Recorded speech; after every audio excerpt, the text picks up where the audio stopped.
আসসালামু আলাইকুম। রাফি, আমার কথা শোনা যাচ্ছে? হ্যাঁ। আচ্ছা, ঠিক আছে। ওকে। আর স্ক্রিন দেখা যায়? স্ক্রিন দেখতে পাচ্ছ?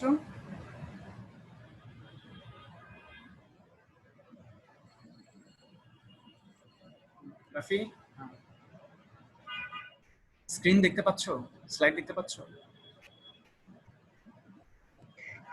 হ্যাঁ। ওকে, ওকে, ঠিক আছে। তাহলে আমরা শুরু করি। আজকে হচ্ছে আমরা যেটা করব সেটা হচ্ছে আমরা আজকে আহ, আজকে আমরা কিছু সি প্রোগ্রাম প্র্যাকটিস করব, কয়েকটা সি প্রোগ্রাম প্র্যাকটিস করব, যেহেতু আমরা থিওরিক্যাল আলোচনা করেছি মোটামুটি। তো আমরা যেসব থিওরিক্যাল আলোচনা করেছি তার উপর ভিত্তি করে আমরা আজকে দেখব কিভাবে একটা সি প্রোগ্রাম আমরা কম্পাইল এবং রান করব। তো আমাদের কমন একটা সি প্রোগ্রাম যেটা পরীক্ষায় আসে, সেটা হচ্ছে গসাগু নির্ণয়, যেটাকে আমরা ইংলিশ বলি জিসিডি বা গ্রেটেস্ট কমন ডিভিজর। তো আজকে আমরা দেখব যে কিভাবে আমরা এই জিসিডি নির্ণয়ের জন্য সি প্রোগ্রাম করতে পারি। স্টার্ট থেকে এই পর্যন্ত আমরা আস্তে আস্তে দেখব। প্রথমত আমরা যেটা জানবো সেটা হচ্ছে জিসিডি সম্পর্কে মোটামুটি আমাদের আইডিয়া আছে, কারণ এটা একটা ম্যাথ যেটা আমরা পাটিগণিতে বা হাই স্কুল, প্রাইমারি বা হাই স্কুল লাইফে আমরা শিখে আসছি, গসাগু নির্ণয়ের। তো সেটা এখানে আমরা আবার করব, তবে পার্থক্য হবে এটা আমরা কম্পিউটার দিয়ে করব। কারণ নর্মালি যখন আমরা গসাগু নির্ণয় করি, আমাদের একটা প্রসেস হচ্ছে আমরা ভাগ প্রক্রিয়া গসাগু করতে পারি, উৎপাদক প্রক্রিয়ায় গসাগু করতে পারি। তো আমরা ভাগ প্রক্রিয়া যে গসাগু নির্ণয় করি সেই কনসেপ্টটাই এখানে ব্যবহার করব। তো আশা করি তোমাদের গসাগু নির্ণয়ের নিয়মটা মনে আছে। তো আমরা কম্পিউটারকে সেই নিয়মটা বোঝাবো, যাতে সে সেই নিয়মটা ব্যবহার করে দুটি সংখ্যার গসাগু নির্ণয় করতে পারে। তো আমরা এখানে ভাগ প্রক্রিয়াটা ব্যবহার করব। আমরা জানি গসাগু নির্ণয়ের ক্ষেত্রে ছোট একটা সংখ্যা বা বড় একটা সংখ্যা থাকে, দুটো সংখ্যা থাকে, একটা ছোট একটা বড়। তো আমরা ছোট সংখ্যা দিয়ে বড় সংখ্যাকে ভাগ করব রিপিটেডলি, যতক্ষণ না ভাগশেষ 0 হয়। প্রথমবার আমরা ভাগ করব, যদি ভাগশেষ 0 হয় তাহলে তো আমরা অ্যান্সার পেয়ে গেছি। আর যদি 0 না হয়, এই ভাগশেষ দিয়ে আবার আমরা ভাজককে ভাগ করব। আমার মনে হয় আমরা একটু প্রসেসটা আগে দেখি, তাহলে হয়তো আমরা বুঝতে পারবো। কারণ যদি আমরা জানি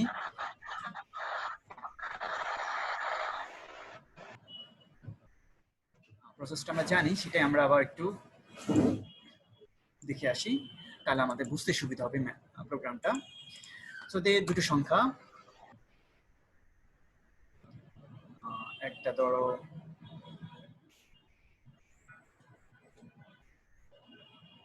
15 আর একটা হচ্ছে 48। ওকে, আচ্ছা, তাহলে আমরা এই দুটো সংখ্যা গসাগু নির্ণয় করব। আমরা জানি দুটোর গসাগু হবে কত? 3। কিন্তু এটা আমরা কিভাবে নির্ণয় করব সেটা আমরা এখন দেখবো। তোমরা আশা করি দেখতে পাচ্ছ যে আমরা নোটপ্যাডে, একটা টেক্সট প্যাডে লিখে দেখাচ্ছি আমি। তাহলে আমরা নরমালি ভাগ করলে 3 15 45, আমাদের ভাগ শেষ হচ্ছে 3। তার মানে এখনো ভাগ মিলে নাই। তাহলে 15 হচ্ছে আমাদের স্মল সংখ্যা, কারণ দুটো সংখ্যা থাকে নরমালি, একটা স্মল আর একটা লার্জ। আর 48 হচ্ছে আমাদের লার্জ সংখ্যা। লার্জ সংখ্যাটাকে আমরা স্মল সংখ্যা দিয়ে ভাগ করব। ভাগ করার পরে আমরা একটা ভাগশেষ পাবো। ভাগশেষের নাম দিচ্ছি আমরা আর, আর ফর রিমাইন্ডার, ভাগশেষ। এখন আমরা দেখব ভাগশেষটা যদি 0 হয়, তার মানে এই 15 হলো আমাদের অ্যান্সার। অর্থাৎ 15 দিয়ে ভাগ করলে ভাগ মিলে যায়, দ্যাট মিন্স 15টাই আমাদের আনসার। আর যদি ভাগ মিলে না যায়, তাহলে আমরা কি পাবো? ভাগশেষ পাবো। এই ভাগশেষকে দিয়ে আবার ওই ভাজককে অর্থাৎ 15 কে ভাগ করব। 3 5 15।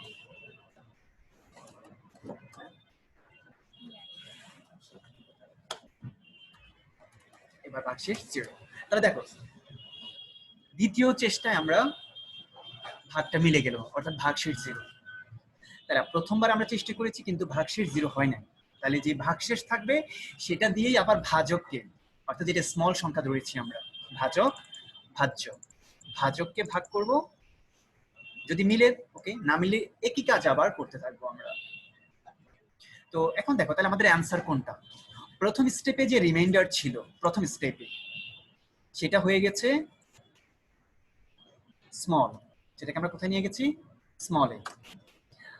আচ্ছা, কারণ সেকেন্ড স্টেপে রিমাইন্ডার হয়ে গেছে স্মল, আর যে স্মল ছিল সে হয়ে গেছে লার্জ, তাই না? জায়গা পরিবর্তন, যেটাকে আমরা বলি জায়গা পরিবর্তন হয়েছে। রিমাইন্ডার চলে গেছে স্মলের পজিশনে, আর স্মল চলে গেছে লার্জের পজিশনে। লাস্ট স্টেপে আমরা রিমাইন্ডার পেলাম 0। তো যখনই রিমাইন্ডার 0, দ্যাট মিন্স আমার ভাগ প্রক্রিয়া কমপ্লিট, এবং আমার অ্যান্সার হবে কে, এস। তাহলে এখন আমাদের জিসিডি হবে এস, অর্থাৎ এস এর মান হচ্ছে 3। ওকে, আশা করি তোমরা নিয়মটা রিওয়াইন্ড করতে পারছো, যেহেতু আমরা এটা আমাদের স্কুল লেভেল থেকে আমরা ইউজ করেছি। তো আমাদের এইটুকু মনে রাখতে হবে কাকে আমরা স্মল ধরতেছি, কাকে লার্জ ধরতেছি, এবং কোনটা রিমাইন্ডার। আমরা এই তিনটা ওয়ার্ড বা তিনটা চলক ব্যবহার করব, সেটাই আমাদের মনে রাখতে হবে। এখন আমরা প্রোগ্রামে চলে যাই, অর্থাৎ এই কনসেপ্টটা ব্যবহার করেই আমরা সি প্রোগ্রাম করব। আমরা সি প্রোগ্রাম করার জন্য আমরা কোড ব্লকস ইউজ করব, এটা আমরা অলরেডি জানি। সো আমরা কোড ব্লকসটা অন করি, সেখানে আমরা একটা নতুন ফাইল নেব, নিউ এমটি ফাইল। এটাকে আমরা জিসিডি নাম দিয়ে সেভ করব।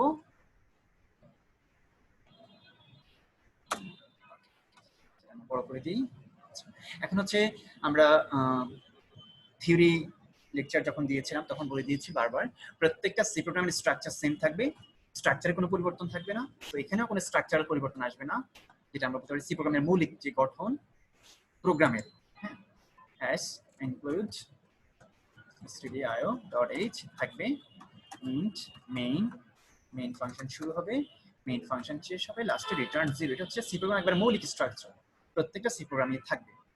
তো যেহেতু এটা আমাদের জিসিডি নির্ণয়, আমরা চাইলে একটা কমেন্ট দিয়ে আসতে পারি,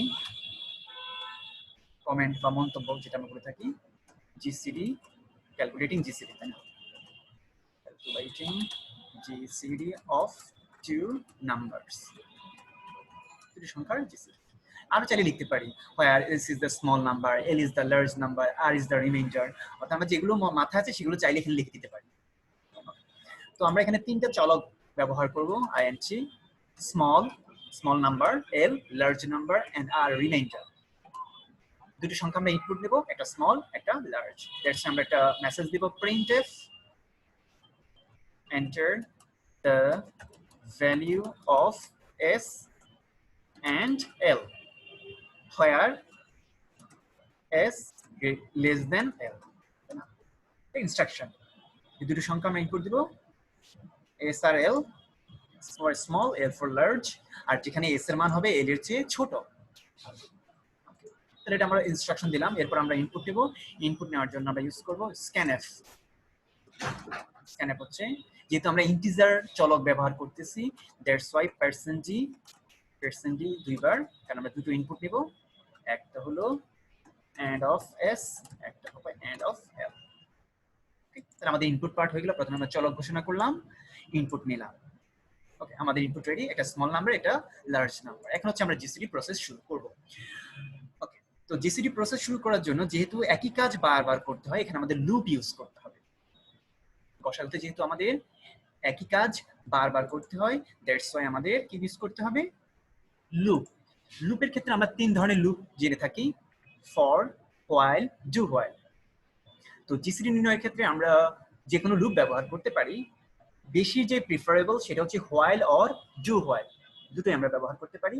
আমরা আগে হোয়াইল লুপ দিয়ে দেখব, তারপরে আমরা দেখব কিভাবে সেটাকে ডু হোয়াইল দিয়েও করা যায়। তো হোয়াইল লুপ দিয়ে করার সময় প্রথমে আমরা একটা রিমাইন্ডার নির্ণয় করবো। ফার্স্ট টাইম আমরা একটা রিমাইন্ডার বের করবো, l%s, এটাকে আমরা বলি কি, ভাগশেষ চিহ্ন। এই পার্সেন্ট সাইন, এটা কিন্তু পার্সেন্টেজ না, এটা হচ্ছে রিমাইন্ডার সাইন, ভাগশেষ। অর্থাৎ এল কে, লার্জ নাম্বারকে এস দিয়ে ভাগ করলে যে ভাগশেষ পাবো সেটা আর এ থাকে। দ্যাট মিনস আমাদের একটু আগে আমরা যে সিমুলেশন করেছি সেখানে আমরা প্রথমবার পেয়েছি কত, 3, রিমাইন্ডার হবে 3। 48 কে যখন আমরা 15 দিয়ে ভাগ করব, রিমাইন্ডার হবে 3, তার মানে আর এর মান 3। এখন আমরা চেক করব হোয়াইল আর নট ইকুয়াল 0, যদি রিমাইন্ডার 0 না হয় তার মানে কি রিমাইন্ডার যদি প্রথমবারেই যদি রিমাইন্ডার 0 হয়ে যায়, দ্যাট মিন্স আমার আর লুপ দরকার নেই, কারণ প্রথমবারে আমার প্রবলেম সলভ। প্রথমবারে যেমন আমরা যদি 45 কে 15 দিয়ে ভাগ করতাম, লার্জ নাম্বার 45, স্মল নাম্বার 15, তাহলে কি একবারেই হয়ে যায়, তাহলে আমার কোনো লুপের দরকার নাই। একবার যদি কোনো কাজ হয় সেটা লুপ না, একাধিকবার হলেই লুপ দরকার হয়। যাই হোক, তো এখানে লুপ হওয়ার পসিবিলিটি বেশি, লুপ হবে না এটা possibility com. So that's why আমরা লুপের স্ট্রাকচার ইউজ করব। যদি লুপ দরকার হয় লুপ হবে, না হলে হবে না, কারণ আমরা জানি লুপটা কখন, এই লুপের ভেতরে কখন এন্টার করবে, প্রবেশ করবে, যখন রিমাইন্ডার 0 হবে না, মানে 0 ছাড়া অন্য কিছু হবে। তারপর আমাদের এই এক্সাম্পলে রিমাইন্ডার হচ্ছে 3, সো লুপের ভেতর ঢুকবে, কারণ এখন রিমাইন্ডার আছে।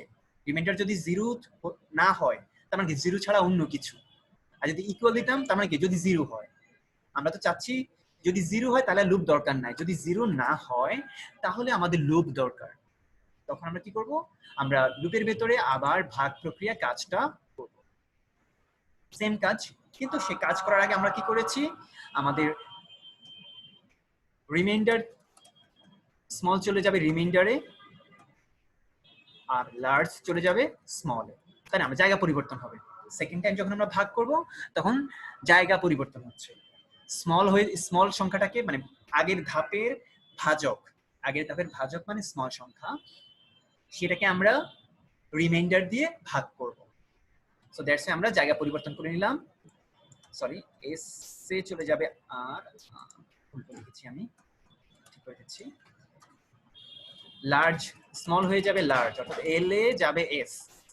মনে রাখবো আমরা ইকুয়াল চিহ্ন নিয়ম কি, ডান পাশে যা থাকে সেটা বাম পাশে যায়। তার মানে প্রথমে যে স্মল আছে ছিল তাকে আমরা লার্জ হিসেবে ধরলাম, আর যে রিমাইন্ডার ছিল প্রথম ধাপে সেটাকে আমরা স্মল ধরলাম। এখন আমরা আবার সেই ভাগ প্রক্রিয়া, দ্যাট ইজ আবার রিমাইন্ডার নির্ণয় করব। এখন লুপের ভেতরে এই কাজটা চলতে থাকবে, লুপের ভেতরে এই কাজটা চলতে থাকবে, কতক্ষণ চলবে, যতক্ষণ না রিমাইন্ডার 0 হয়। যদি রিমাইন্ডার 0 হয় লুপটা অটোমেটিক অফ হয়ে যাবে, অফ হয়ে আমরা লুপের বাইরে চলে আসবো। যদি রিমাইন্ডার 0 না হয় এই প্রক্রিয়াটা চলতে থাকবে, যতক্ষণ না 0 হবে ততক্ষণ এটা চলতে থাকবে। জায়গা পরিবর্তন করবে, প্রথমবার তো একবার আমরা ভাগ করলাম, ভাগশেষ নির্ণয় করলাম, এর পরবর্তী বার থেকে প্রত্যেকবার জায়গা পরিবর্তন হবে, ভাগশেষ হবে, জায়গা পরিবর্তন হবে, ভাগশেষ হবে, রিপিটেডলি চলতে থাকবে। যখনই রিমাইন্ডার 0 হয়ে যাবে তখনই লুপটা কমপ্লিট, তখন আমরা লুপ থেকে বের হয়ে আসবো। বের হয়ে আসলে তো আমাদের এই প্রথম যে প্রক্রিয়া সেখানে ছিল কি, সর্বশেষ যে স্মল অর্থাৎ সর্বশেষ যে ভাজক সেটাই হলো আমাদের অ্যান্সার, তাই না। আমরা একটু আগে যে এক্সাম্পল দেখেছি সিমুলেশন, সেখানে আমরা সর্বশেষ যে ভাজক সেটা ছিল 3, সেটাই ছিল আমাদের ফলাফল, তাই না। এই যে সর্বশেষ ভাজক 3, কারণ 3 দিয়ে যখন আমরা ভাগ করেছি তখনই ভাগশেষ 0 পেয়েছি, দ্যাটস ওয়াই 3 হলো আমাদের আনসার। যেটা ছিল স্মল নাম্বার, যেটা প্রথমবার ছিল রিমাইন্ডার কিন্তু পরবর্তী ধাপে সেটা হয়ে গেছে কি small number. Okay, that's why আমরা এই স্মলটাই হবে আমাদের রেজাল্ট। ঠিক আছে, তাহলে এখন আমরা তাহলে কি প্রিন্ট করব, আমরা হচ্ছে প্রিন্ট করব এস এর মানকে, অর্থাৎ এস এর যে মানটা থাকবে সেটাই আমরা প্রিন্ট করব। printf %d বা GCD, GCD equal %g, s, অর্থাৎ সর্বশেষ যে এস এর মানটা আমরা পাবো সেটাই হলো আমাদের জিসিডি। তাহলে এটা হচ্ছে আমাদের এই প্রক্রিয়াটা হচ্ছে আমাদের যে ম্যাথমেটিক্স আমরা আগে থেকে শিখে এসেছি পাটিগণিতে, সেই নিয়ম অনুযায়ী ভাগ প্রক্রিয়া গসাগু নির্ণয়, দুটি সংখ্যার গসাগু নির্ণয় ভাগ প্রক্রিয়ায়। আচ্ছা, আর যদি একাধিক সংখ্যা হয় সেটাও আমরা জানি, সেটা করতে হবে কি, সেটা হচ্ছে তখন আরেকটা লুপ লাগবে যেখানে আমরা একটা একটা করে সংখ্যা নিতে থাকবো এবং ভাগ করতে থাকবো, সেটা আমাদের আপাতত দরকার নাই, সেটা হলো জটিল প্রক্রিয়া বা একটু উপর লেভেল। আমরা মোটামুটি দুটি সংখ্যার গসাগু নির্ণয় করার প্রক্রিয়াটা আগে শিখবো। ওকে, তাহলে এখন এটা আমরা রান করে দেখবো, কম্পাইল এবং রান করে দেখবো কোনো প্রবলেম আছে কিনা, বা এটা আমরা যেভাবে দেখেছি সাকসেসফুলি আমাদের ফলাফল 3 আসে কিনা। কারণ এটাকে বলে আমরা ডিবাগিং এন্ড টেস্টিং, আগে দেখবো কোনো ভুল আছে কিনা, যে যখন আমরা কম্পাইল করবো বিল্ড করবো তখন কোনো ভুল থাকলেই আমাদের প্রদর্শন করবে, সেটা আমরা অলরেডি জানি। বিল্ড, যেহেতু কোনো আমাদের ওয়ার্নিং আছে নাই, দেখো এখানে বিল্ড হচ্ছে বিল্ড ফিনিশড 0 এরর 0 ওয়ার্নিং, তার মানে কোনো ভুল নাই, 0 এরর 0 ওয়ার্নিং। এরপর হচ্ছে আমরা এটা কি করব, রান করব, এক্সিকিউট করব। তো বিল্ড মেনুতেই আমাদের কি আছে, রান অর এক্সিকিউট। রান আর এক্সিকিউট সিনোনিম। আমরা রান ক্লিক করব, ক্লিক করলে একটা ব্ল্যাক স্ক্রিন আসবে। আমি ব্ল্যাক স্ক্রিনটা দিচ্ছি, শেয়ার করতেছি। আচ্ছা, আমরা দেখব যেরকম আমরা কনসোল, এখানে আমরা ইনপুট দেব। ইনপুট দিব দুটো সংখ্যা, একটা এস একটা এল। এস দিব 15, স্মল নাম্বার 15, লার্জ নাম্বার 48। এখন যদি আমরা এন্টার প্রেস করি, আমাদের রেজাল্ট আসবে কত, 3। তার মানে আমরা যেই সিমুলেশন করেছি তার মানের সাথে এটা মিলে গেল। ওকে, আমরা যে সিমুলেশন করেছি এবার মিলে গেল। এবার আমরা আরো দুই একটা মান দিয়ে টেস্ট করব। যেমন আমরা জানি 15 আর 45, সেটারও জিসিডি হবে কত, 3। আমরা সেটা দেখি, আবার রান করে দেখি। এবার আমাদের কয়েকবার রান করে দেখতে হবে, একবার রান করে আমরা স্যাটিসফাই হব না, আমরা কয়েকবার রান করে দেখব ভিন্ন ভিন্ন মান দিয়ে। আমাদের জানা যে মানগুলো, সেই মানগুলো দিয়ে আমরা প্র্যাকটিস করব, ট্রাই করব। তাহলে আমরা বুঝতে পারবো যে প্রোগ্রামটা সাকসেসফুলি কারেক্ট কিনা। ওকে, এবার দেব আমরা 15 and 45। এখানে একবারই ভাগ হবে, কিন্তু ফলাফল 3 আসবে, তাই না? 3 15 45, দ্যাট ইজ আমাদের এখানে রেজাল্ট হবে, সরি 15, রেজাল্ট হবে কত, 15, কারণ প্রথমবারে ভাগ মিলে গেছে। 15 দিয়ে 15 কেও ভাগ যায়, 15 দিয়ে 45 কেও ভাগ যায়, কারণ জিসিডি হচ্ছে কি গ্রেটেস্ট কমন ডিভিজর। 3 দিয়েও যাবে, 3 তো স্মল, কিন্তু গ্রেটেস্ট হচ্ছে কি 15। তার মানে প্রথমবারেও আমাদের রেজাল্ট ওকে। যদি একবার ভাগ হয় তাও রেজাল্ট ওকে, যদি একাধিকবার ভাগ হয় তাও আমাদের রেজাল্ট ওকে। তাহলে আমরা দেখলাম, আমরা আরেকটা, এবার আমরা একটা জোড় সংখ্যা দিয়ে দেখি। আরেকবার থার্ড টাইম আমরা এটা রান করে দেখি। এবার আমরা জোড় সংখ্যা দেব।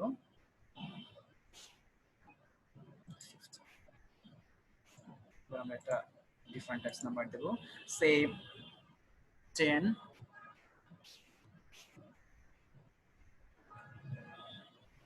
তার সাথে দেব আমরা 55, 75। তাহলে আমাদের অ্যান্সার কত আসা উচিত? আই সিএম বলো, এটা রেজাল্ট কত হবে, জিসিডি কত আসবে?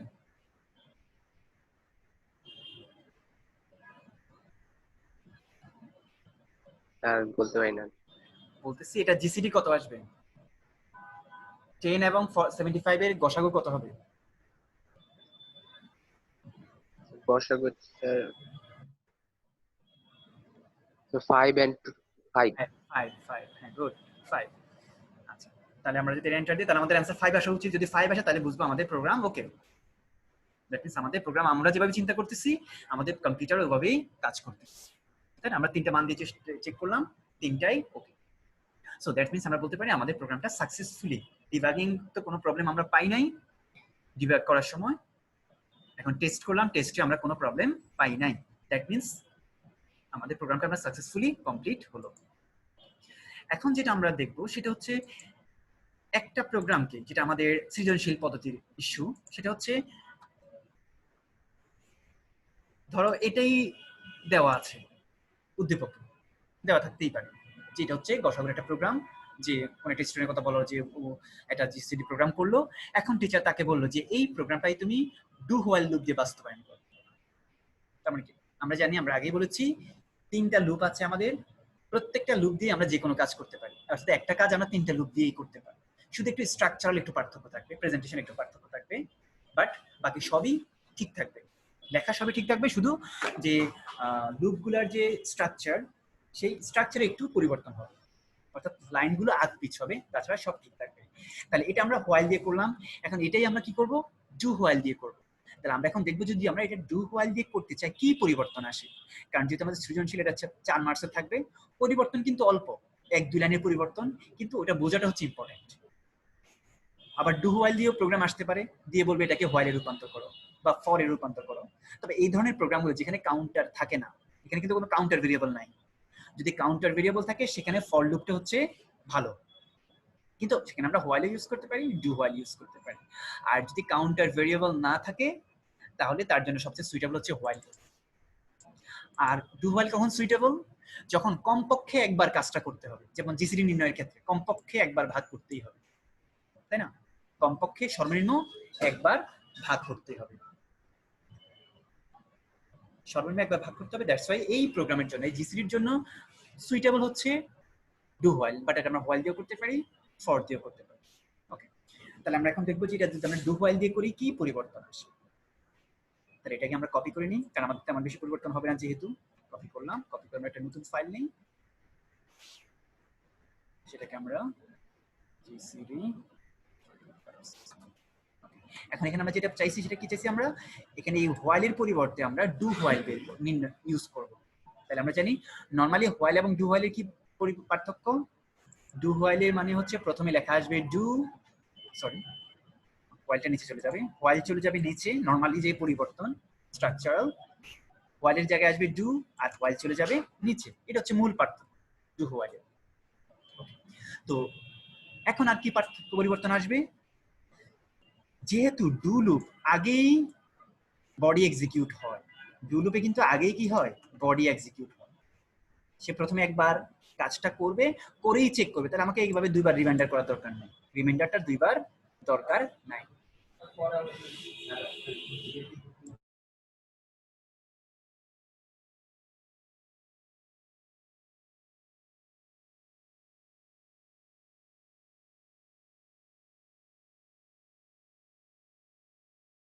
এটা কি কোনো কাজ চলতেছে?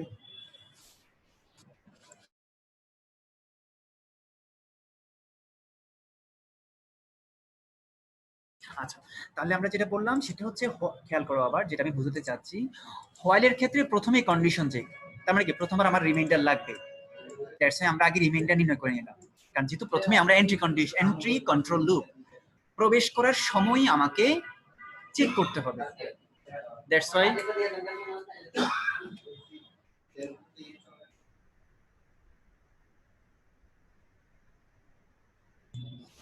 আচ্ছা, প্রথমবারই যেহেতু আমার কন্ডিশন চেক হচ্ছে, দ্যাটস ওয়াই আমাকে এখানে আগেই রিমাইন্ডার নির্ণয় করতে হচ্ছে, কারণ রিমাইন্ডার নির্ণয় করলে আমরা রিমাইন্ডার চেক করতে পারবো। এটা কিন্তু একবারই হবে, এরপরে লুপের ভেতরে কাজটা বারবার হতে থাকবে, এটা কিন্তু বারবার হবে না, এটা প্রথমবার, অনলি ওয়ান টাইম। এরপর ভিত্তি করে লুপের ভেতরে ঢুকবে এবং তারপরে এর উপর ভিত্তি করে লুপটা চলতে থাকবে। আর ডু হোয়াইলের ক্ষেত্রে আমরা তো ডু হোয়াইলে প্রথমবার কন্ডিশন চেক করতেছি না, প্রথমবারই আমরা কাজ করতেছি, দ্যাটস ওয়াই আমার এই লাইনটা লাগবে না, এখানে এই লাইনটা লাগবে না, কমেন্ট করে দিলাম। এই কমেন্ট করা মানে হচ্ছে এটা এক্সিকিউট হবে না, যেটা আমরা রিমুভ করতে পারি, বোঝার জন্য আমি রেখে দিলাম। তাহলে দুটো পরিবর্তন, প্রথম পরিবর্তন হচ্ছে হোয়াইল কন্ডিশনটা নিচে চলে যাবে, হোয়াইলের জায়গায় ডু লেখা আসবে, এটা একটা।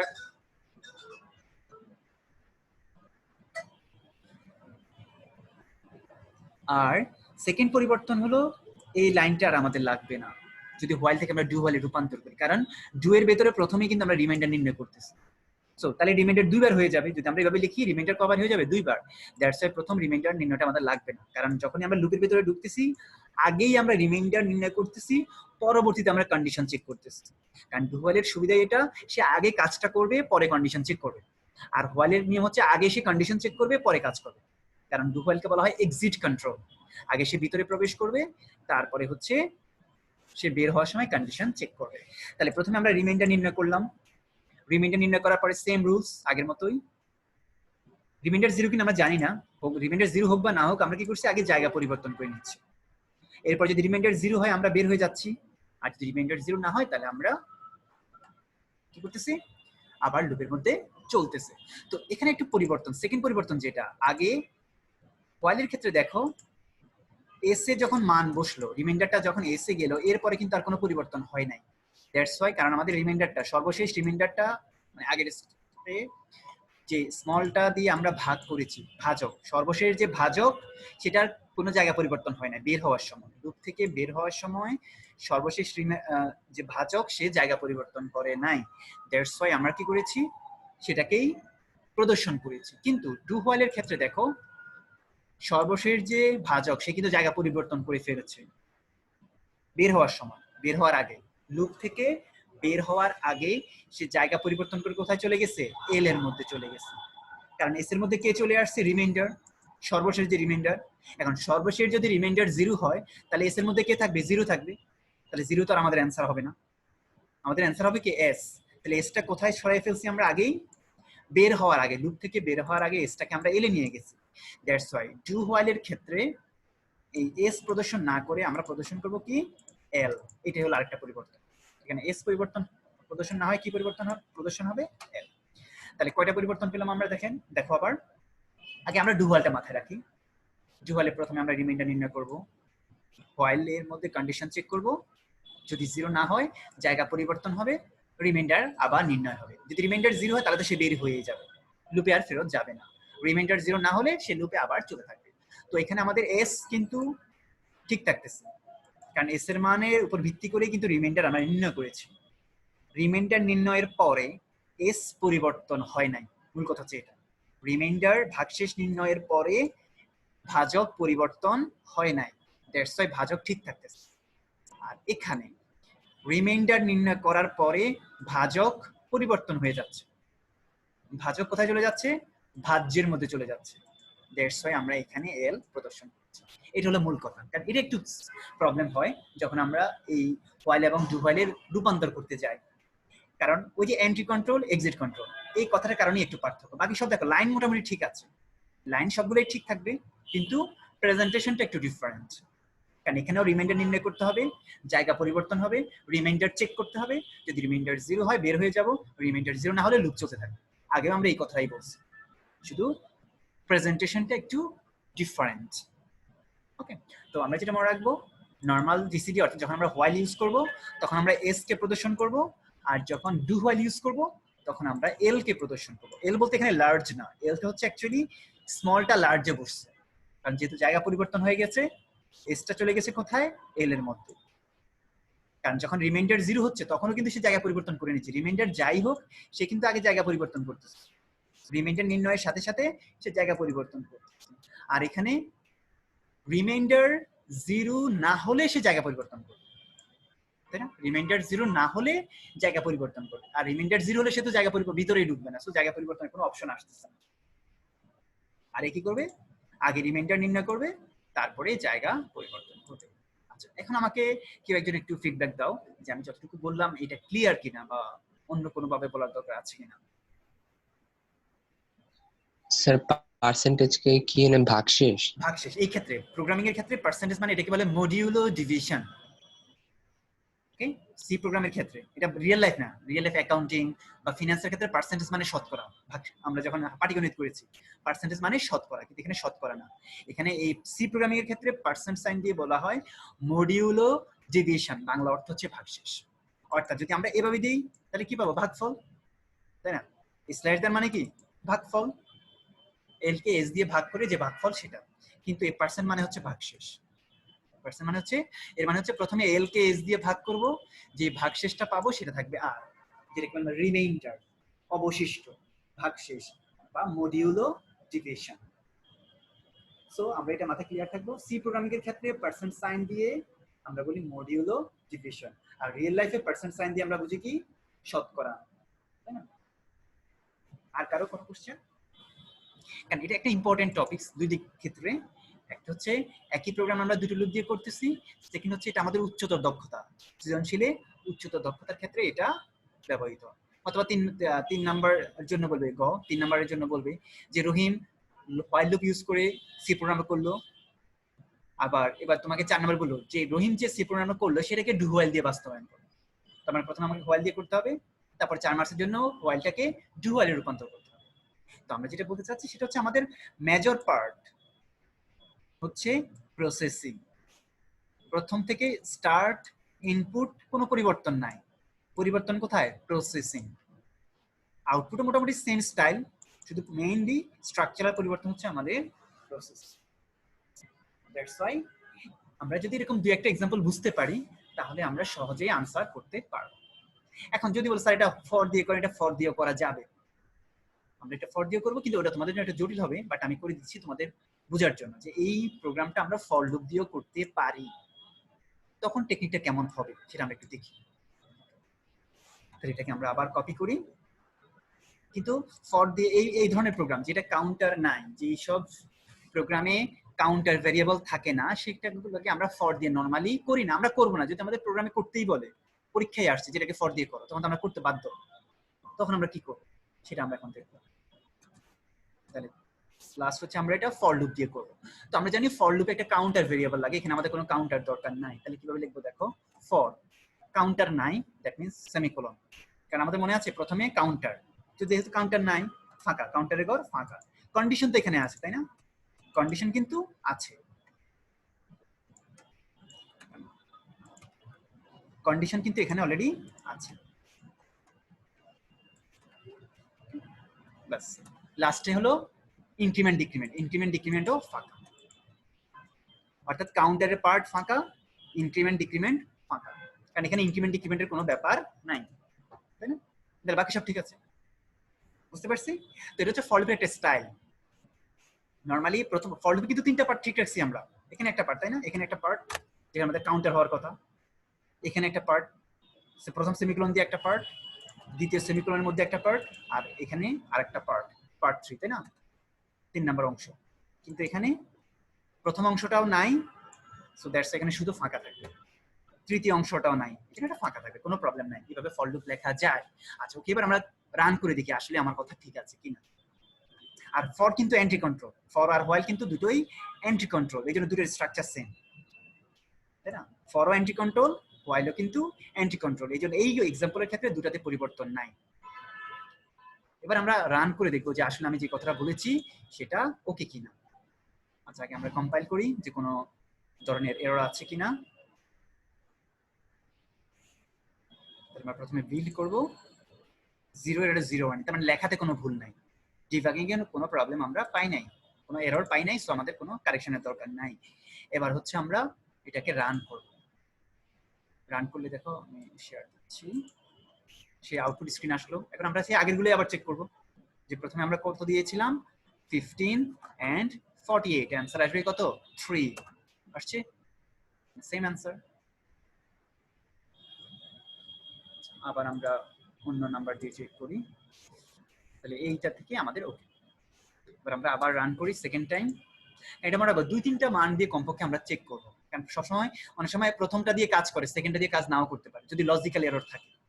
লজিক্যাল এরর থাকলে একটা দিয়ে কাজ করবে, একটা দিয়ে কাজ করবে না, এই ধরনের সিচুয়েশন হতে পারে। দ্যাটস আমরা 2-3টা মার্কস দিয়ে, সরি 2-3টা ইনপুট দিয়ে, 2-3 সেট আর কি ইনপুট দিয়ে আমরা যাচাই করব, টেস্টিং করব, তাহলে আমরা সহজে বুঝতে পারবো যে আমাদের প্রবলেম আছে কি নাই। ওকে, আমরা এবার সেকেন্ড মান ছিল আমাদের কত, আমরা একটা মান দিয়ে চেষ্টা করেছি, সেটা ছিল 15 and 45, যেখানে অ্যান্সার আসবে 15, এটাও ঠিক আছে। থার্ড আমরা যে মানটা দিয়ে চেক করেছি সেটা ছিল 10 and 75, সেটা দিয়েও চেষ্টা করব। আমরা আবার রান করি থার্ড টাইম, নেক্সট স্ক্রিনে যাই। এখন কত দিব, 10 small number, 75 large number, answer আসবে 5। আমরা খেয়াল করো, আমি হোয়াইল দিয়ে করলেও যেভাবে আমার কাজ করতেছে, ডু হোয়াইলও সেভাবে, ফরও সেভাবে। পার্থক্য হচ্ছে তিনটার প্রেজেন্টেশন। আমাদের যেটা মনে রাখতে হবে, কি মনে রাখতে হবে, তিনটার প্রেজেন্টেশনটা মনে রাখতে হবে। স্ট্রাকচার, তিনটা লুপের স্ট্রাকচার 3 রকম, মানে লেখার স্টাইল 3 রকম, আর মোটামুটি কাজের প্রক্রিয়া সেম। তো যেটা আমাদের মনে রাখতে হবে এখানে স্পেশালিটি, ফর লুপকে নরমালি আমরা এই ধরনের প্রোগ্রামে ফর লুপ ইউজ করি না। যদি করতে বলে তখন তো আমরা করতে বাধ্য, তখন তো আমাদের চয়েসের কোনো অপশন নাই। নরমালি যেসব প্রোগ্রামে কাউন্টার ভেরিয়েবল থাকে সেখানে আমরা নরমালি ফর লুপ ইউজ করি, তখন আমাদের 2 লাইনে কাজ হয়ে যায়, এক লাইনে আমরা অনেক 3 লাইন লিখতে পারি, একটা স্টেটমেন্টে, মানে একটা লাইনের মধ্যে 3টা স্টেটমেন্ট আমরা লিখতে পারি।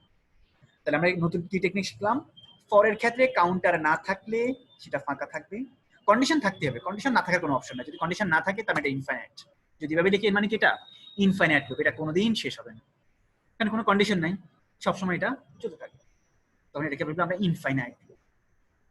ওকে, তাহলে অবশ্যই একটা কন্ডিশন থাকবে, কন্ডিশন ছাড়া তো লুপে কোনো কন্ট্রোল নেই। আর থার্ড যে পার্ট ইনক্রিমেন্ট ডিক্রিমেন্ট, সেটাও থাকতে পারে নাও থাকতে পারে, না থাকলে ফাঁকা, কোনো প্রবলেম নেই। তারপরে আমরা সেমিকোলন দিয়ে সেপারেট করতেছি, প্রথম পার্ট, দ্বিতীয় পার্ট, তৃতীয় পার্ট। এটা কখন, ফর লুপের ক্ষেত্রে, যেহেতু এখানে কোনো কাউন্টার ভেরিয়েবল নাই।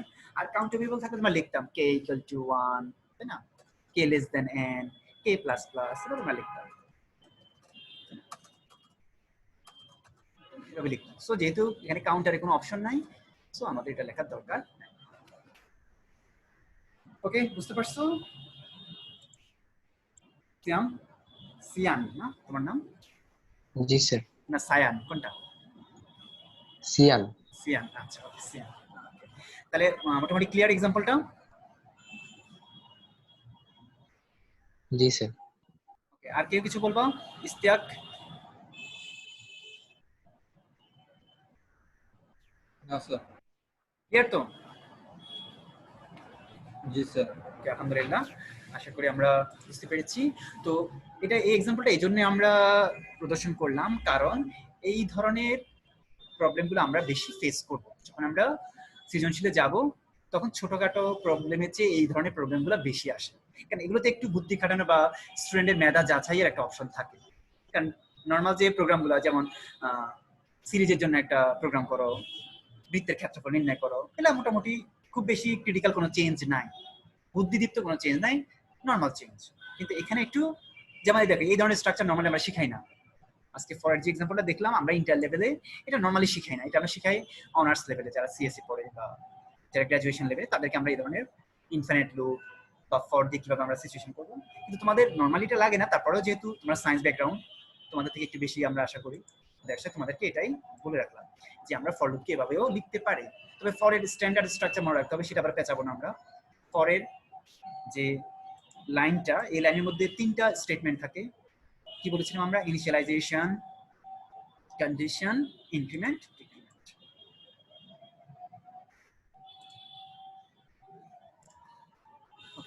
আচ্ছা, এখন আমরা যেটা তোমাদের জন্য সাজেশন, সেটা হচ্ছে মোটামুটি আমরা সি প্রোগ্রামের শেষ প্রান্তে চলে এসেছি।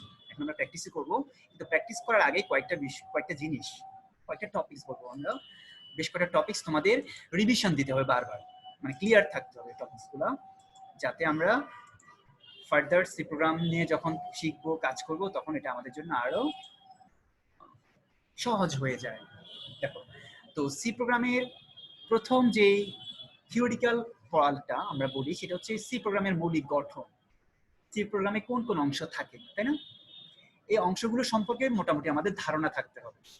এই অংশগুলো আমরা সবসময় ব্যবহার করবো না, কিন্তু কি কি থাকতে পারে? ডকুমেন্ট থাকতে পারে, মানে ডকুমেন্টেশন, কমেন্ট থাকতে পারে, লিঙ্ক থাকতে পারে, ওই যে হ্যাশ ইনক্লুড, স্ট্যান্ডার্ড, ডেফিনেশন, যদি আমরা কোনো ধ্রুবক ঘোষণা করি সেটা থাকতে পারে, যদি কোনো আমরা গ্লোবাল চলক ঘোষণা করি সেটা থাকতে পারে, মেইন ফাংশন থাকবে, মেইন ফাংশনে ডিক্লারেশন পার্ট, ওই যে চলক ঘোষণা করা, executable part, input, process, output, sub program থাকতে পারে, আলাদা কোনো ফাংশন। এটা হচ্ছে মোটামুটি থিওরিটিক্যাল কথা। আর যখন আমরা প্র্যাকটিক্যালি যাব, এটা হচ্ছে এটার সাথে রিলেটেড একটা এক্সাম্পল, যে আমাদের স্ট্রাকচারের সাথে মিল রেখে একটা এক্সাম্পল, যেখানে প্রথম লাইনটা হচ্ছে ডকুমেন্টেশন, সেকেন্ড লাইনটা হচ্ছে লিঙ্ক, থার্ড লাইনটা হচ্ছে আমাদের ডেফিনেশন, ফোর্থ লাইনটা হচ্ছে আমাদের গ্লোবাল ভেরিয়েবল, ফিফথ হচ্ছে আমাদের মেইন ফাংশন সেকশন। মেইন ফাংশনের ভিতরে প্রথম পার্ট হচ্ছে 5a, ভেরিয়েবল ডিক্লারেশন, আর বাকি অংশটাকে আমরা বলি এক্সিকিউশন। আর এর পরবর্তীতে যদি কোনো 6 নাম্বার, দ্যাট মিন্স মেইন ফাংশনের পরে যদি কোনো ইউজার ডিফাইন্ড ফাংশন থাকে, সেটা আমরা ব্যবহার করব। এটা হলো আমাদের মূল। তো আমি যেটা বলতে চাচ্ছিলাম সেটা হচ্ছে এই স্ট্রাকচার সম্পর্কে আমাদের আইডিয়া তো থাকতেই হবে, পাশাপাশি কয়েকটা টপিকস, যেটাকে বলতে কি আমরা সি টোকেন, এগুলো আমাদের চিনতে হবে, মানে যাতে দেখে আমরা চিনি কোনটা কিওয়ার্ড, কোনটা আইডেন্টিফায়ার, কোনটা কনস্ট্যান্ট, কোনটা স্ট্রিং, কোনটা স্পেশাল সিম্বল, কোনটা অপারেটর। সি প্রোগ্রামে এই বিষয়গুলো আমাদের ধারণা থাকতে হয়, কারণ আমরা যখন একটা সি প্রোগ্রাম দেখি, লিখি, সেখানে আমরা এই টার্মগুলোই ব্যবহার করি, বুঝি আর না বুঝি, বুঝলেও করি, না বুঝলেও এটাই করি, দেখে দেখে করলে আমরা লিখি, আর বুঝে বুঝে করলে আমরা এগুলাই লিখি। তো আমি যেটা বলতে চাচ্ছি সেটা হচ্ছে একটা সি প্রোগ্রামে এই পার্টগুলো আমরা আইডেন্টিফাই করতে পারি কিনা, এটা হচ্ছে আমাদের একটা ইম্পর্টেন্ট কথা। যেমন দেখো, এখানে যদি আমি বলি যে স্লাইডটা আমরা দেখতে পাচ্ছি সি প্রোগ্রামে, এখানে কোনগুলা হচ্ছে আইডেন্টিফায়ার, বা প্রথমে যদি বলি কোনগুলা কিওয়ার্ড, যেটা আমাদের প্রথম টপিক হচ্ছে কিওয়ার্ড, এখানে কোন কোন ওয়ার্ডগুলা কিওয়ার্ড, কেউ বলতে পারবো? আচ্ছা, আমি বলে দিচ্ছি, সেটা হচ্ছে যেমন এরিয়া, না, এরিয়া কিওয়ার্ড না। কিওয়ার্ড হচ্ছে ওই যে দেখো ব্লু কালার হয়ে আছে, গাঢ় blue colour, float, int, return, void. তো কম্পাইলারের একটা সুবিধা, যখন আমরা কম্পাইলার ইউজ করি, কম্পাইলার সে হাইলাইট করে দেয়, কিওয়ার্ডগুলো আলাদা হাইলাইট করে দেয়, দ্যাটস আমরা চিনতে পারতেছি। এখানে দেখো গাঢ় নীল, হালকা নীল আছে কিন্তু সেটা পরে, গাঢ় নীল, float, int, return, void, float, এই কয়টা হচ্ছে আমাদের কিওয়ার্ড। আর নর্মালি কালো যে লেখাগুলা, area, main, printf, area of triangle, base, height, এগুলো হচ্ছে আইডেন্টিফায়ার। কারণ কোনো কিছুর নাম, ধ্রুবক, চলক বা ফাংশনের নামকে আমরা বলি আইডেন্টিফায়ার। ওকে, তারপরে পাংচুয়েশন, এই যে ফার্স্ট ব্র্যাকেট, সেকেন্ড ব্র্যাকেট, তাই না, সেমিকোলন, কমা, এগুলোকে আমরা বলি পাংচুয়েশন।